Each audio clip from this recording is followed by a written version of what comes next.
Hi there. A subscriber suggested I do a video on odds crossover points, so here we are.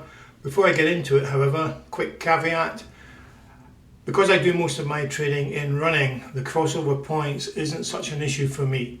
It tends to be an issue pre-race or in relatively slow moving markets. So for example, you might think of a test cricket match in play where it might have an effect. But certainly in running horses, and indeed certainly over sprints, it's not an issue. It may have an effect in a 3-mile race for the first half, but generally speaking it doesn't bother me. I don't use them, I don't make use of them. That aside, what are the crossover points? Well, they're easier to see if we go to the ladder, and you'll see in this horse here, Jack the Savage, there's an odds there, it's marked in red. You can change the colour of these by going up to the little cogwheel there. Sorry, the dialogue's off the screen. And just click on here and you can go in and adjust it to however you like. Unfortunately, Fairbot doesn't allow you to change the background colour, which is a shame. It would be a lot easier to see, but it is what it is. So a crossover point is where the step size for each tick changes. So you can see just under 4 here, we have a tick size of 0.05, whereas above it we have a tick size of 0.1. In other words, double the size. Now that's important because depending on how you're trading, whether you're doing back to lays or lay to backs, it will affect how much money you have.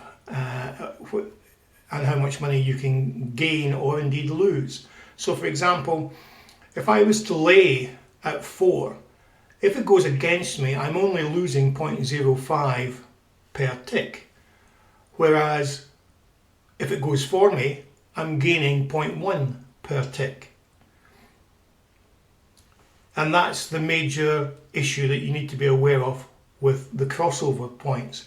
So you will frequently find a significant amount of money hovering around and under a crossover point.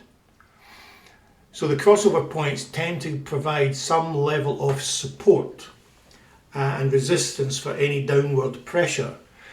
And what you may find is that whilst there seems to be lots of money at the top, more and more money keeps coming into the lay side just to support that. Now if the money breaks through the crossover point, what you'll tend to find is that it carries on fairly rapidly and for a decent amount of ticks. You can actually see over here we've got a horse at the same level, and it's broken through, and very quickly, as you can see with the graph here, it's come down 5-6 ticks fairly quickly.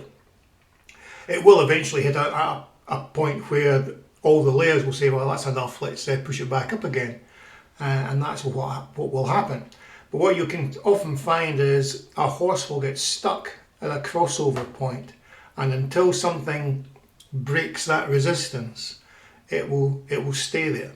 So it can be a useful place to gain 1 or 2 ticks in fairly rapid succession.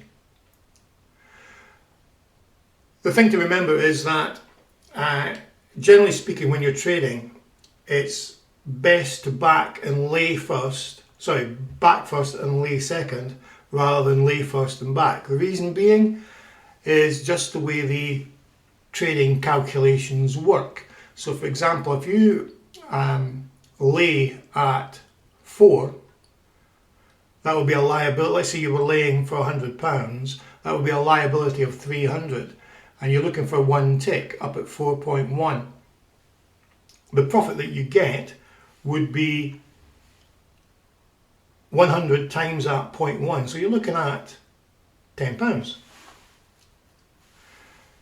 And in essence, it's the difference multiplied by your stake divided by the second of the odds that you traded out at. So that would be 10 divided by 4.1. Whereas if you went the other way and backed at 4.1 down to 4, that would still be 10, but it would get divided by 4 this time.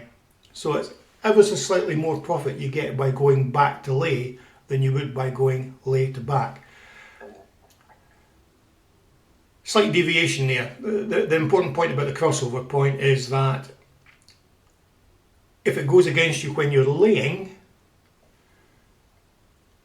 the downside is less than the upside if it went with you. Conversely, of course, if you were backing at a crossover point, there's a greater risk per tick if it goes against you than there is when it goes for you. Okay, now you can see here that's just started to break through the 4. You may find it will come down to around about 3.65 or thereabouts, depending on how much pressure's on here, and then it will start to come back up in all likelihood. You shouldn't really take my advice there, however, I'm not renowned for my pre-race trading. But that's the crossovers in a nutshell. Okay, hope you found that useful, and I'll catch you in the next one. Cheers guys.